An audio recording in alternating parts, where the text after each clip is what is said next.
Hey guys, this is me Tushar back again, and in this tutorial we are gonna see how we can actually create a local Git repo and we can just push it to the web version.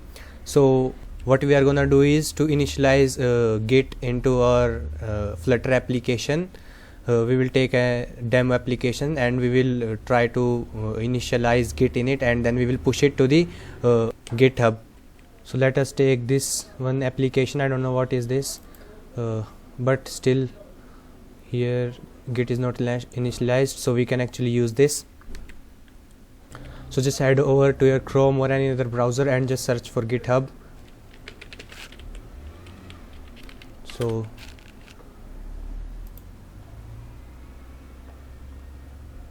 just I'm signing in. If you don't have an account, just create an account here. So after signing in, you will just see here your repos. So just click on your repos, or you can use over here a new button, and you can just create a new repository and just name it. So let's say test app, and so we will keep it public. We will not add any one of these, so just create it without adding any one of these. So hit on create repository, and now here you will see some bunch of commands that we will be needing. So let's get started.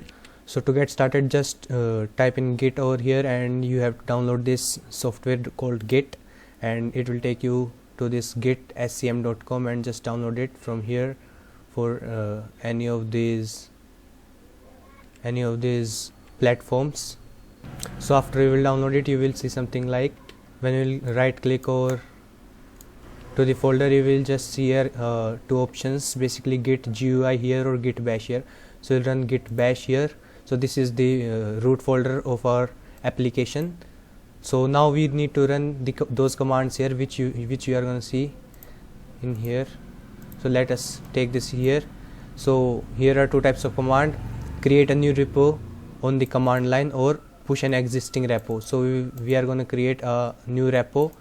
So to create it, we just need to run these commands. First of all, git init. This command will just initialize Git in your repo, in your folder. Git init, and then we need not to add readme.md file, so leave it and then just move on to the next command. Let's copy this, okay, or just I will let you know what is it. Git commit. So before committing, we just need to type in one more command, that is to add, and to add all those files which have been changed to the staging area. So we need to run called something git add dash and capital A. Capital A means it will add all the files into the directory. So we will hit enter. So after this, we are just going to see what is the status. So we will just type in git status, and it will show all these files being added to the staging area. These are added to staging area. Before running this command, if you would have run this git status, then these files would have appeared in red color.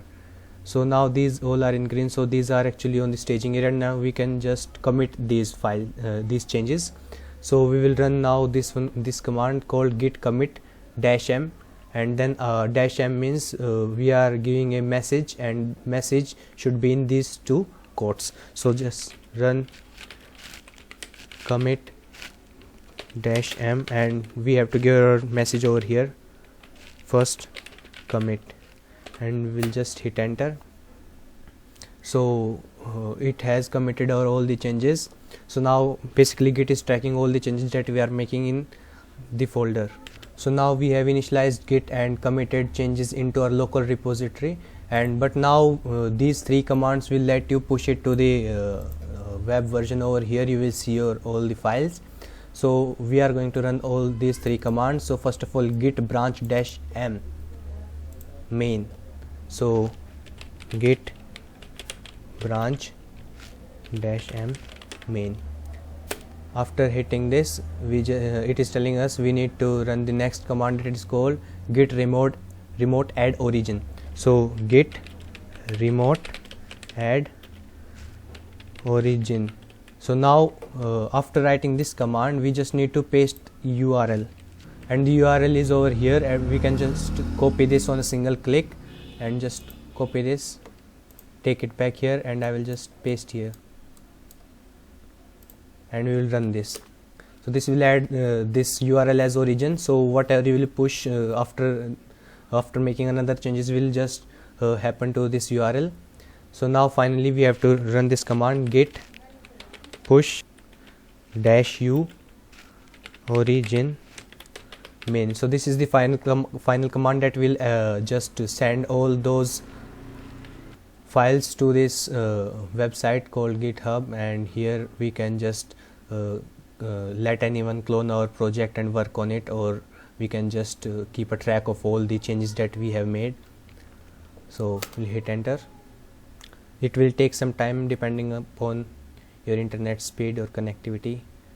So now finally it is done, and when it is actually done, you just minimize this, and when you refresh it, you will see all your files over here, Android, iOS, lib, fab, everything.